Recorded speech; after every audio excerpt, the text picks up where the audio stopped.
আসসালামু আলাইকুম pro cricket fans. দর্শক, আপনারা সকলে জানেন এবারে টি-20 বিশ্বকাপটা কিন্তু ভারত জিতেছে।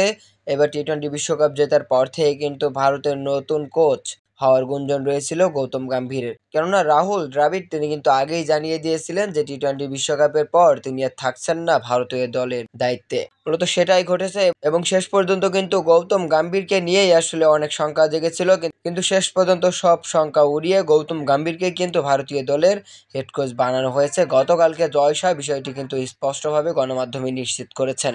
তিনি একটি পোস্টের মাধ্যমে বিষয়টি নিশ্চিত করেছেন, সেখানে তিনি বেশ কিছু কথা লিখেছেন গৌতম গম্ভীরকে এবং তিনি কিন্তু গৌতম গম্ভীরকে স্বাগতম জানিয়েছেন এবং তিনি বলেছেন গৌতম গম্ভীর একজন আদর্শ ব্যক্তি এবং আমি বিশ্বাস করি গৌতম গম্ভীর আমাদের ভারতীয় ক্রিকেটকে অনেক দূরে এগিয়ে নিয়ে যাবে। এবং গৌতম গম্ভীর ভারতীয় দলের হেড কোচ হওয়ার আগে কিন্তু অনেকগুলো শর্ত জুড়ে দিয়েছিল, তবে সেসব বিষয় নিয়ে আর কোনো রকম আলোচনা হয়নি সোশ্যাল মিডিয়াতে।